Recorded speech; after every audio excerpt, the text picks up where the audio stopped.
First time అయితే get ready with me చేస్తున్నానండి. ఇంతకుముందు ఎప్పుడు ఇలాంటి వీడియో అయితే పెట్టలేదు. అందరూ చేస్తున్నారు కదా! సరే మనం కూడా చేద్దాము ఎలా ఉంటుంది ఏంటనేసి నేనెలా రెడీ అవుతాననేది ఈ వీడియో పెట్టాను. నేనైతే ఎక్కువ క్రీమ్‌లు అవేమీ వాడనండి. బయటికి వెళ్ళేటప్పుడు ఫెయిర్ అండ్ లవ్లీ ఒకటి అప్లై చేస్తాను. ఫెయిర్ అండ్ లవ్లీ తర్వాత పౌడర్ అప్లై చేస్తాను. పౌడర్ ఏసుకునేటప్పుడు చిన్నప్పుడు రోజులు గుర్తున్నాయండి. మొహానికంటే పౌడర్ ఎక్కువ కిందనే ఉండేది కదా! మా పిల్లలు కూడా ఇప్పుడు అలాగే చేస్తుంటే నాకు ఆ పాత రోజులనేవి గుర్తొస్తున్నాయి.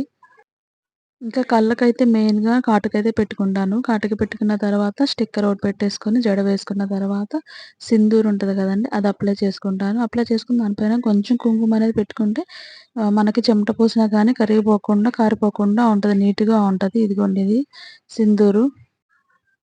మీరెవరైనా వాడతారా ఇలాంటి సింధూర్‌ని? వాడినట్లయితే కామెంట్ చేయండి. వాడకపోయినట్లయితే ఇలాంటిదొకటి తీసుకొని వాడుకోండి. చాలా బావుంటుంది. దీంట్లో 'షింగార్' కంపెనీ ఒకటి, 'ఐటెక్స్' కంపెనీ ఒకటి దొరుకుతుంది. 'షింగార్' అని అడిగితే ఇస్తారు. ఎంత అండి 10, 15 ఉంటుంది. చాలా నీట్‌గా బావుంటది. మనం కుంకుమ పెట్టుకోవడానికి ముందు ఇది పెట్టుకుంటే సూపర్‌గా ఉంటది. ఇంకా ఇదిగోండి ఇంకా ఇలా కమ్మలయి ప్యారప్ చేసుకున్నాను. బ్లాక్‌యి తీసుకున్నాను. బ్లాక్ శారీ బావుంటాయని. లాస్ట్ ఫైనల్ లుక్ ఇలా వచ్చింది. ఎలా ఉంది ఏంటనేది కామెంట్ చేయండి.